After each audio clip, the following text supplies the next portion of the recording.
We are Group 4, consisting of Alex Stevens, Brett Powell, David Welsh, Greg Everard, and Greg Lawrence.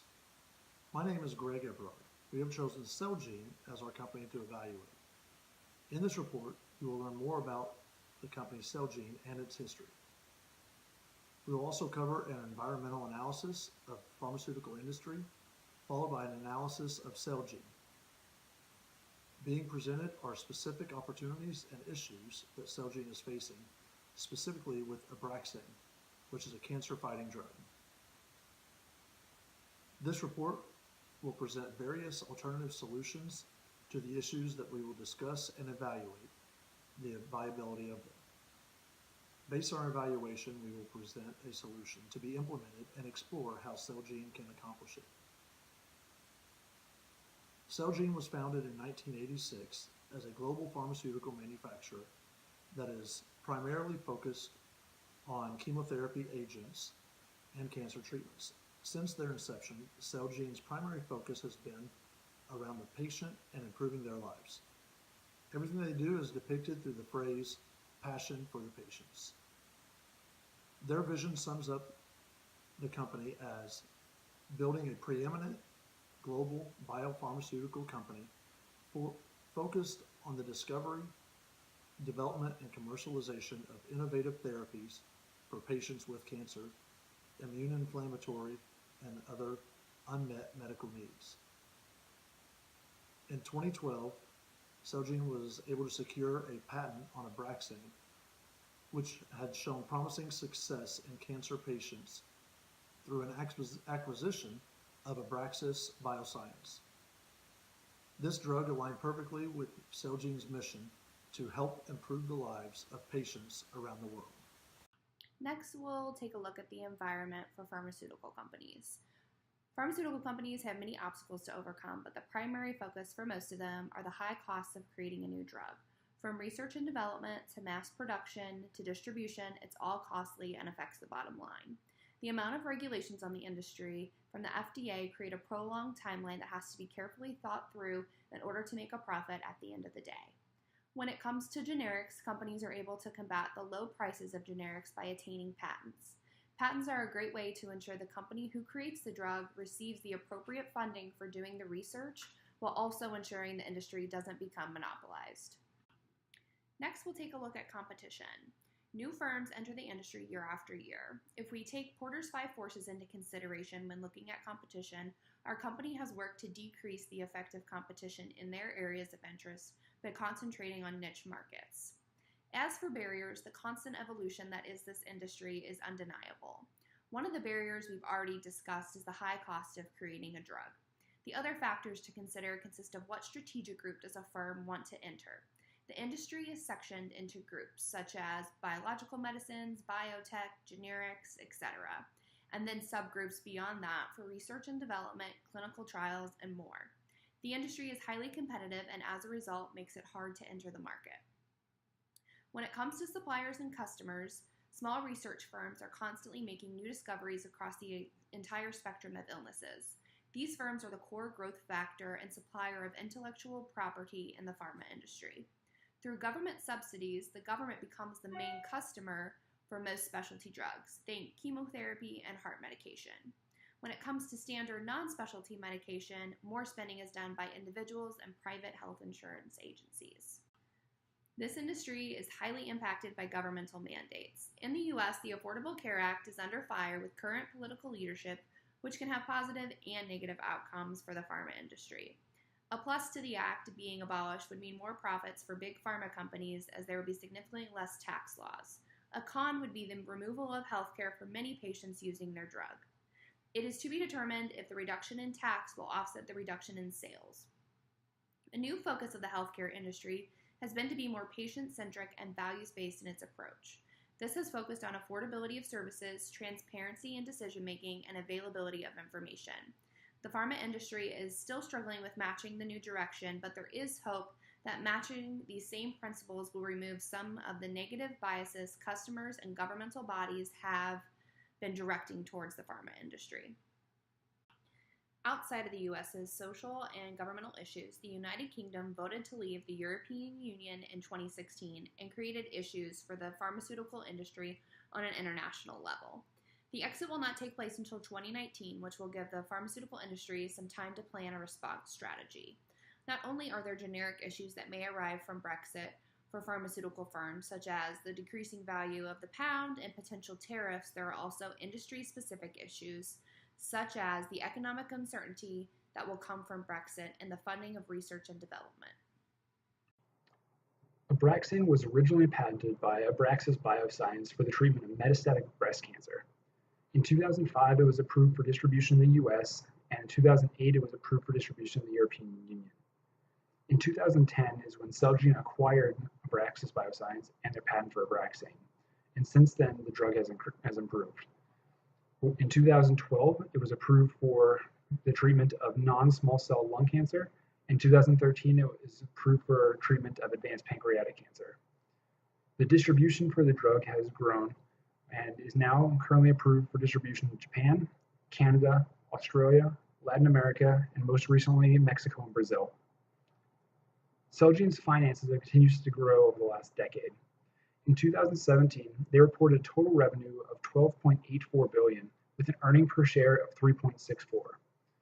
Their return on equity is a little over 44%, which is almost 3 times the industry average. All these profits have continuously been funneled back into their R&D spending. In 2014, they had an R&D budget of $2.9 billion, and this has grown to be over $5.9 billion in 2017. Celgene's greatest intangible resource is their intellectual property. Their continuous R&D spending has gotten Celgene ranked number 3 across the pharmaceutical industry as having the strongest product pipeline. This pipeline has produced improvements to their current drugs and been developing new ones. Celgene's tangible resource included their excellent global distribution. Their supply chain has great economies of scale, gives them access to markets that other companies don't have access to, and their size demands price efficiencies from suppliers. For Abraxane production, it specifically has the tangible resource of the manufacturing site and a 290,000 square foot clean room. This clean room was built from 2010 to 2013 specifically for the production of Abraxane. Even within the pharmaceutical industry, this size clean room is a rarity and will be very hard for competitors to recreate. Celgene is currently facing several issues. Abraxane is used only as a last resort when other cancer treatments are not working, meaning the target market for Abraxane is very small. This small target market makes it even more important for Celgene to maintain market share and profit margin in regards to Abraxane. In 2015, Allergan filed to produce a generic form of Abraxane and currently will be able to start that production in the year 2022, giving Abraxane 4 more years to defend itself against the generic attack. Maintaining market share and profitability is more difficult in the pharmaceutical industry, as it is not always as simple as cutting costs, but typically comes down to developing another product or two, and that proves to be a very costly option.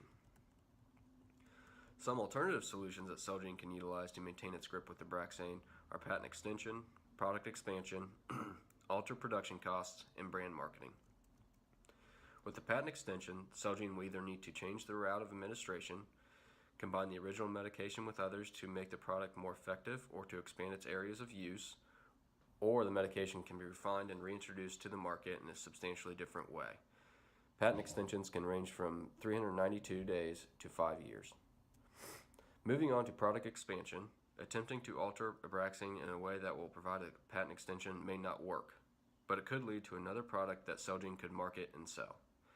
An example of this would be changing the dosage size of Abraxane to provide more options for patients and physicians and to cut down on wasted product. By reducing production costs, Celgene could potentially maintain market share and profit margins. One way that they could reduce production costs is by switching from clean rooms to isolator systems. The isolator systems reduce contamination and can reduce production overhead, speed up production, and reduce the amount of wasted product. Next is brand marketing. This solution could assist in raising sales. To do this, Celgene could incorporate a direct customer marketing campaign. Customers are more likely to choose a brand name when it comes to their personal health, and Celgene can use this to their advantage with Abraxane. Celgene will need to implement e-marketing more than they currently do to make this an effective option, as e-marketing is not only a good way to reach the end user, but also to reach medical organizations and physicians, as connecting with them has become more difficult over the years. The criteria that will need to be used to evaluate the alternative solutions needs to be relevant, measurable, authentic, and actionable.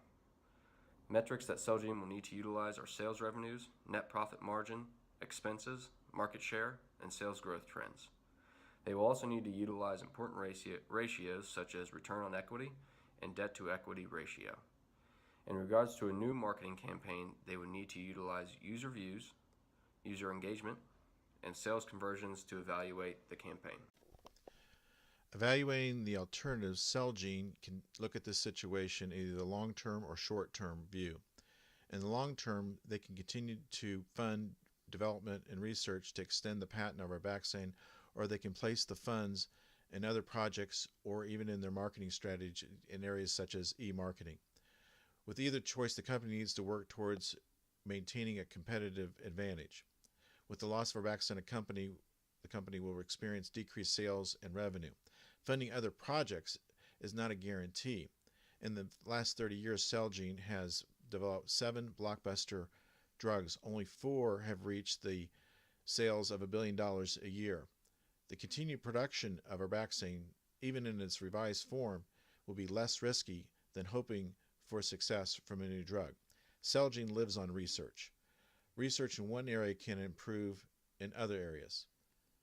When a patent expires, generic alternative becomes available. 80% market share loss by the brand name can be experienced.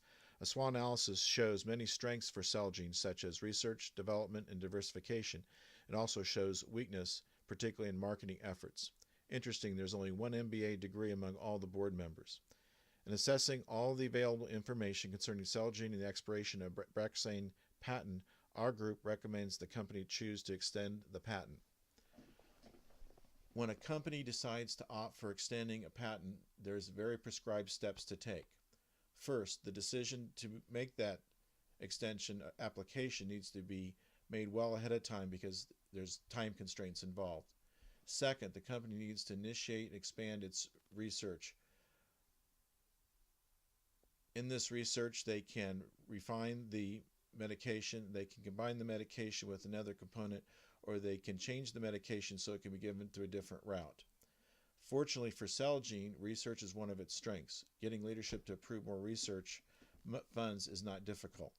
Third, the program to educate the public and the providers will become necessary. Historically, the pharmaceutical industry did not do well with this. Marketing strategies need to be more focused on patient engagement and education.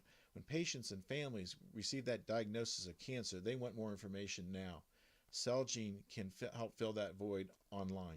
Social media in the form of blogs, testimonies, and patient input will aid social capital for the company and help Celgene make adjustments as necessary. Communication needs to be a two-way street. Research has shown that the traditional route of contacting physicians has changed. The industry feels that by 2020, the role of the traditional sales representative will be largely obsolete. Other marketing strategies to build brand equity and value are needed. Social media and online resources will be key components to get the word out. Communication and customer relations management will make a difference for Celgene. Working to extend the patent for Arbaxane is a win-win choice for all concerned. The revised medication will help stakeholders such as patients with improved care and the stockholders with continued positive trends in sales and revenue.